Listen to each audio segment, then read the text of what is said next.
જય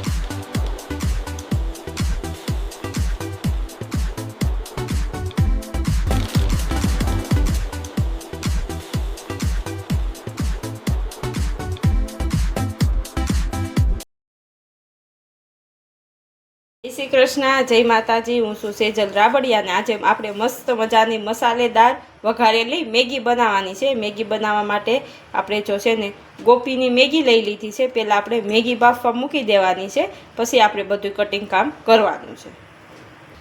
આપણે છે ને જો પાણી ગરમ થવા મૂકી દીધું હતું અને ફાઇનલી આપણું પાણી ગરમ થઈ ગયું છે, ઉકળી ગયું છે।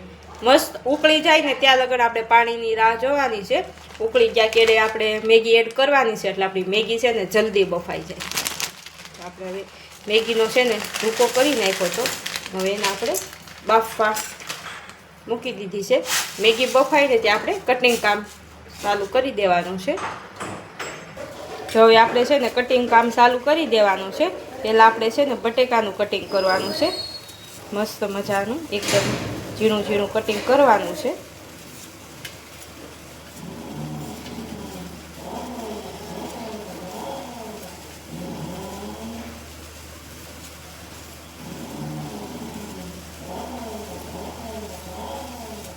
જો આપણે બટેકાની સાઈડ ઉખડી ગઈ છે, હવે આપણે બટેકાનું કંઈક આ રીતનું ઝીણું કટિંગ કરવાનું છે। પહેલાં બટેકાના બે ભાગ કરી લેવાના છે।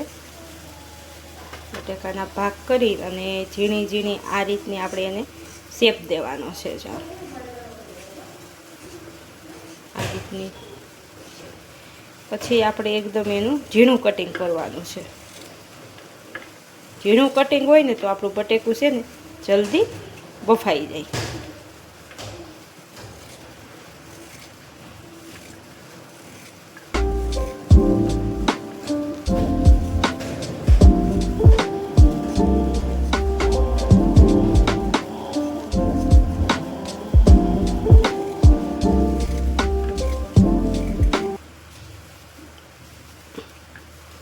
બટેકાનું આપણે એકદમ ઝીણું ઝીણું કટિંગ કરી નાખ્યું છે। જો કંઈક આ રીતનું આપણે ઝીણું કટિંગ કર્યું છે ને હવે આપણે છે ને ડુંગળીનું કટિંગ કરવાનું છે। ડુંગળીનું કટિંગ આપણે કંઈક એ રીતનું ઝીણું ઝીણું કટિંગ કરવાનું છે।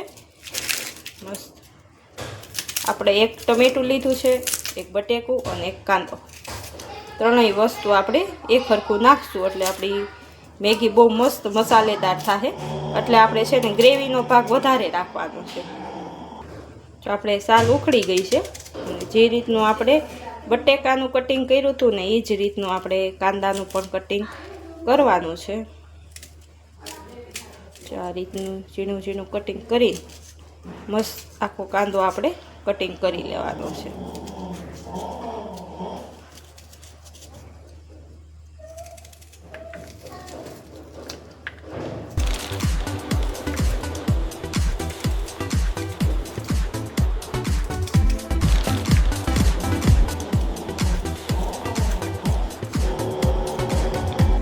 જો આપણે ટમેટું હવે ટમેટાનું કટિંગ કરવાનું છે। બટેકું કટિંગ થઈ ગયું, ડુંગળી કટિંગ થઈ ગઈ, ટમેટાનું પણ આપણે કંઈક એ રીતનું ઝીણું ઝીણું કટિંગ કરી દેવું। મસ્ત મજાનું ત્રણેયનું કટિંગ કરવાનું છે આપણે। ટમેટાની તો છે ને આ રીતની આપણે શીર કરી કટિંગ કરવાનું છે।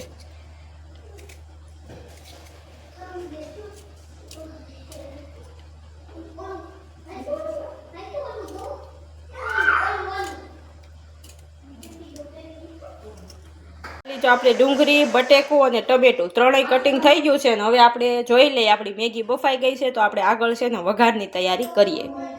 તો ફાઇનલી છે ને આપણી મેગી પણ બફાઈ ગઈ છે અને આમાં મેગીમાં એટલું પાણી છે ને પાણી આપણે રહેવા દેવાનું છે। આપણે પાણી છે ને ગરમ થવા વધારે જ મૂક્યું હતું, કારણ કે આપણે પાણીનો ઉપયોગ કરવાનો છે એટલે હવે પાણી હોતી મેગી આપણે નીચે ઉતારી લેવાની છે અને પછી આપણે વઘારની તૈયારી કરવાની છે।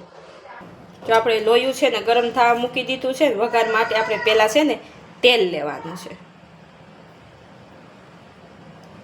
આપણે 1.5 પાવરું તેલ લેવાનું છે ને હવે તેલને આપણે ગરમ થવા દેવાનું છે। જો આપણું તેલ ગરમ થઈ ગયું છે ને એમાં હવે આપણે જીરું એડ કરવાનું છે। જીરું ફૂટે ત્યાં આપણે એની રાહ જોવાની છે। જીરું ફૂટી ગયા કેડે આપણે હિંગ એડ કરવાની છે। હિંગ ફૂટી ગયા કેડે આપણે એમાં બટેકાનો વઘાર કરવાનો છે. બટેકાનો વઘાર આપણે પહેલાં કરવાનો છે.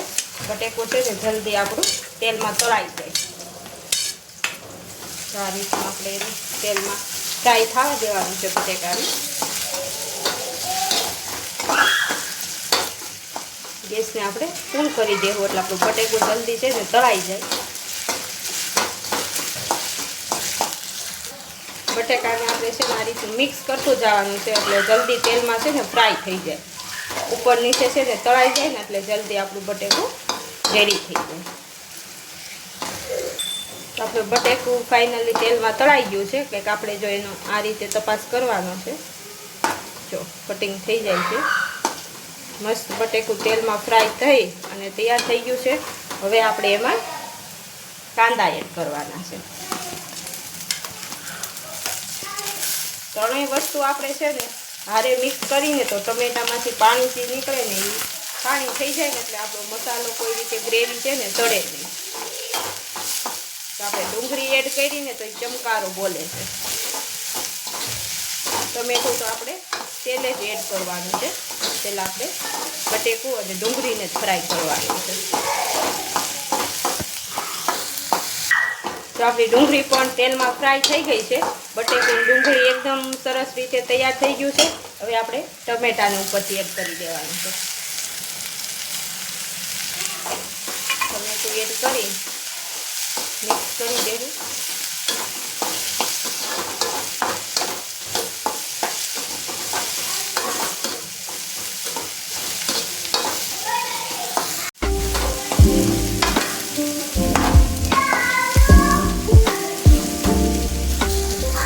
પણ એકદમ રીતે તેલમાં ફ્રાય થવા માંડ્યું છે.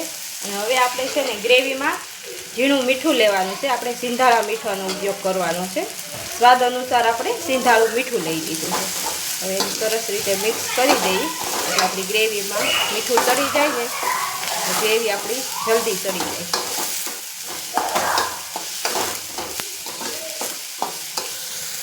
હવે મસ્ત આપણી ગ્રેવી ચડી ગઈ છે. હવે આપણે બધાય મસાલાનો ઉપયોગ કરવાનો છે. મસાલામાં આપણે પહેલાં હળદર પાવડર લેવાનું છે, પછી લાલ મરચું પાવડર લેવાનું છે અને ત્યારબાદ આપણે ધાણા જીરું પાવડર લેવાનું છે.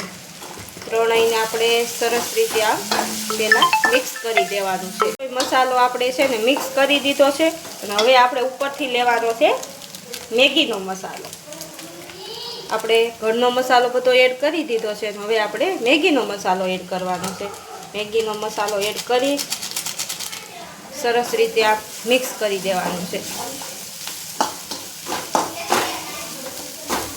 તો મસ્ત આપણે મિક્સ થઈ ગયું છે. હવે આપણે જે બાફેલી મેગી તૈયાર કરી હતી એ લેવાની છે અને એને એમાં એડ કરી દેવાની છે. મસ્ત બધી મેગી એડ કરી અને સરસ રીતે આ મિક્સ કરવાનું છે. તો આપણે બધી મેગી એડ કરી અને સરસ મિક્સ કરી દીધી છે કંઈક આ રીતે.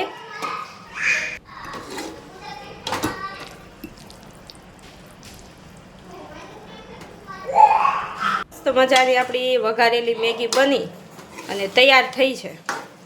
બધાને છે ને બનાવવાની અલગ અલગ રીત હોય. તમે બધાય કઈ રીતે બનાવો ને મને કોમેન્ટમાં કહેજો. હવે આપણે ગેસને બંધ કરી લઈએ. તો મસ્ત આપણે એક નાની ડીશ લઈ લીધી છે અને એમાં આપણે મેગી બધી એડ કરવાની છે. બહુ મસ્ત આપણી મેગીની સ્મેલ આવે છે. બધી મેગી આપણે એમાં એડ કરી લઈએ.